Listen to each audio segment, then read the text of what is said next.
जय जय रघुवीर समर्थ. नमस्कार बालदोस्तांनो, आपल्या आजीच्या गोष्टी या यूट्यूब चॅनलमध्ये तुमचं खूप खूप स्वागत आहे. आज मी जो जयघोष केला, जय जय रघुवीर समर्थ, या जयघोषावरूनच तुम्ही ओळखलं असेल की आज आपल्याला रामदास स्वामींची गोष्ट ऐकायला मिळेल. तर आज मी तुम्हाला रामदास स्वामींची गोष्ट सांगते. रामदास स्वामींनी आपल्याकडे खूप लिटरेचर लिहून ठेवले. त्यांचा दासबोध हा ग्रंथ प्रसिद्ध आहे, मनाचे श्लोक प्रसिद्ध आहे, करुणाष्टक प्रसिद्ध आहेत. मनाचे श्लोक म्हणजे त्यांनी आपल्या मनाला उपदेश केला आहे की मना तू कसं वाग. आपलं मन आहे ना, हे फार चंचल आहे. हे करू का ते करू, ते करू का ते करू असं होतं. तर ते कसं करायला हवंय, कसं आपण वागायला पाहिजे, त्यामुळे आपण सत्पथावर जातो, चांगल्या मार्गावर जातो. तर असा ह्या मनाच्या श्लोकांमध्ये आपल्या मनाला केलेला उपदेश आहे. आम्ही शाळेत असताना आम्हाला दर शनिवारी सांस्कृतिक क्लास एक वर्ग असायचा, पिरियड असायचा. आणि त्या पिरियडला आम्हाला आमचे शिक्षक लोक मारुती स्तोत्र, मनाचे श्लोक, त्याच्यानंतर गणपती स्तोत्र हे असं शिकवायचे. आता तुम्हाला शिकवतात की नाही मला माहीत नाही, पण आम्हाला शिकवायचे. तर त्या रामदास स्वामींची मी आज तुम्हाला एक गोष्ट सांगते.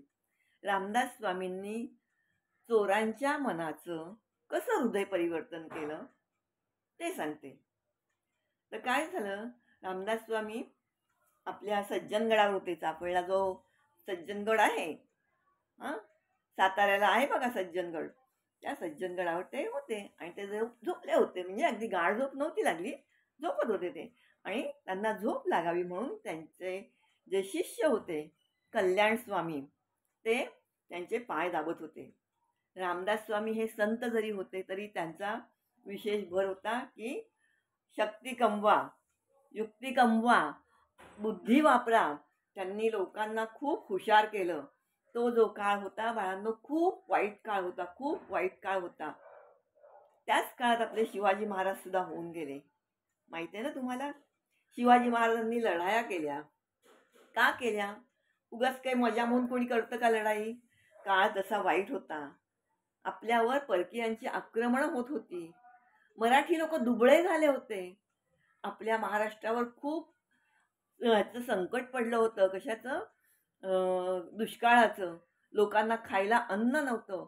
बाहेरची लोक येऊन आपल्या स्त्रियांना पळवून न्यायचे, त्यांना पाठवायचे, बाहेरच्या गावी नेऊन विकायचे.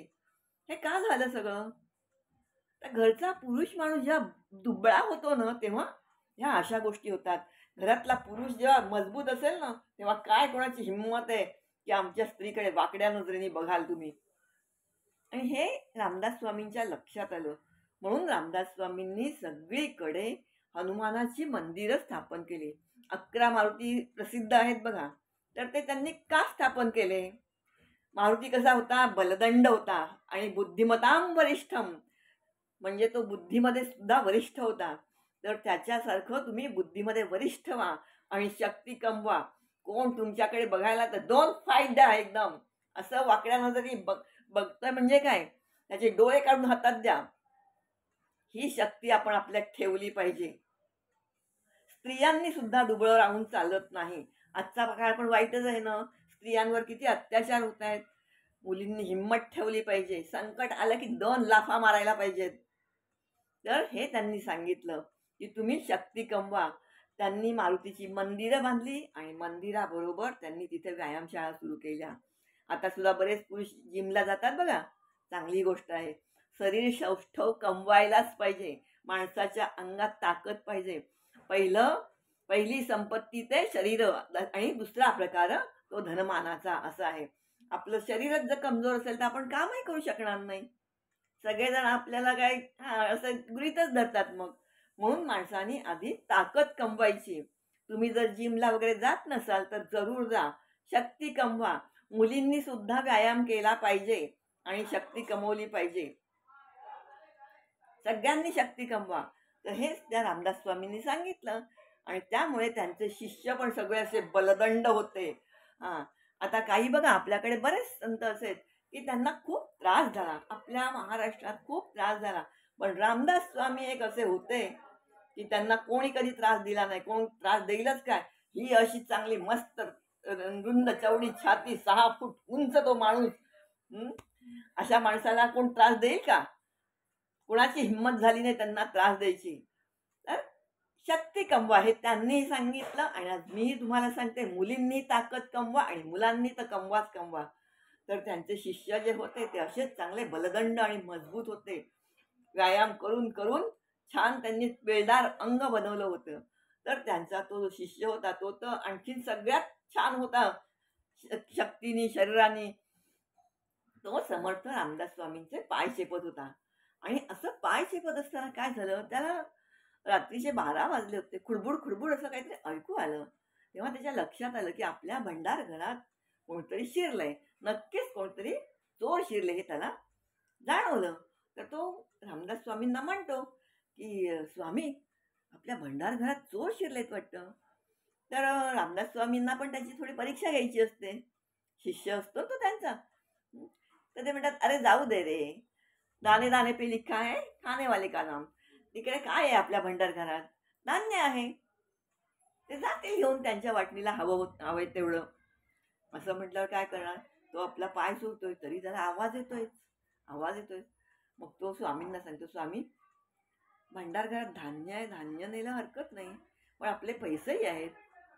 तर ते म्हणतात, जाऊ दे रे, त्यांच्या नशिबाचे असतील ते पैसे, ते घेऊन जातील. असं म्हटल्यावर मग कल्याण स्वामी त्यांना बोलतात, पण स्वामी, असं वागल्याने लोकांमध्ये चुकीचा संदेश नाही का जात. आपण लोकांकडे भिक्षा मागून पैसे आणायचे आणि या चोरांनी चोरले तर चोरून द्यायचे. म्हणजे काय, एक तर आपल्या ताकद नाही, त्यांना प्रतिकार करण्याची आपल्या अंगात ताकद नाही. आणि मग लोक पण म्हणतील ना की कशाला तुम्ही आमच्याकडे मागता. आणि चोर चोरी करतोय आपल्याला समजतंय तरी आपण गप्प बसतो. एकीकडे सांगायचं चोरी करू नये आणि दुसरीकडे चोर चोरी करतोय तर करून द्यायचं. हे कसं बरोबर. मग रामदास स्वामींना कळतं की नाही, हा बरोबर आहे. कारण रामदास स्वामी त्याला आधी सांगत असत, जाऊ दे, नेलं तर नेऊ दे, धान्य नेलं तर नेऊ दे, दाणे दाणे पे लिखा है खाने वाले का नाम. आणि पैसे नेले तर नेऊ दे, आपण संन्यासी आहोत, आपल्याला कशाला त्या पैशाचा मोह पाहिजे. तेव्हा तो रामदास स्वामींना सांगतो, नाही, मोह नाही, पण लोकांना चुकीचा संदेश गेला नाही पाहिजे असं मला वाटतं. आपण जर सांगतो लोकांना चोरी करू नये, चोरी करणं हे वाईट आहे, तुम्ही कष्ट करा आणि कमवा, तर आपणही तसं वागलं पाहिजे. चोरांना आपण थांबवलं पाहिजे. रामदास स्वामी खुश होतात आपल्या शिष्यावर की आपल्या परीक्षेत हा उतरला, परीक्षेत पास झाला. मग रामदास स्वामी म्हणतात, ठीक आहे, चल जाऊया आपण. आणि हा हातात एक काठी घेतो. आधीच हा बलदंड, त्यात आमच्याकडे चोरी करता म्हटल्यानंतर त्याला राग येतो आणि तिकडे जाऊन तो असा काठी ठेवून उभा राहतो. त्याला बघितल्याबरोबर ते चोर घाबरतात. पण रामदास स्वामी त्याला मारून देत नाही. ते त्या चोरांना म्हणतात, तुम्ही कशाला आला इथे, प्रेमाने विचारतात. तेव्हा ते बोलतात की आलो आम्ही चोरी करायला आलो. ते पण कबूल करतात. मग रामदास स्वामी त्यांना विचारतात, समजा मी जर तुम्हाला गडावर काम दिलं, नोकरी दिली, तर तुम्ही हे चोरी बिरी करणं सोडून द्याल का. तर ते म्हणतात, हो स्वामी, देऊ सोडून. आमचं पोट भरत नाही म्हणून आम्हाला ह्या वाईट मार्गाला लागायला लागलं. आमचं जर पोट व्यवस्थित भरलं, आम्ही आमच्या घरच्यांचा उदरनिर्वाह व्यवस्थित करायला लागलो, तर कशाला आम्ही चोरी करू. असं म्हटल्यानंतर रामदास स्वामींनाही बरं वाटतं आणि रामदास स्वामी त्यांना गडावर कामाला ठेवतात. आणि तेव्हापासून ते चोर तिकडे गडावर कामाला राहतात. कुणाला भंडारात काम देतात, कुणाला साफसफाईचं काम देतात. असं करून ते चोर तिथे राहायला लागतात आणि ते पण रामदास स्वामींचे अनुयायी बनतात आणि चांगल्या मार्गाला लागतात.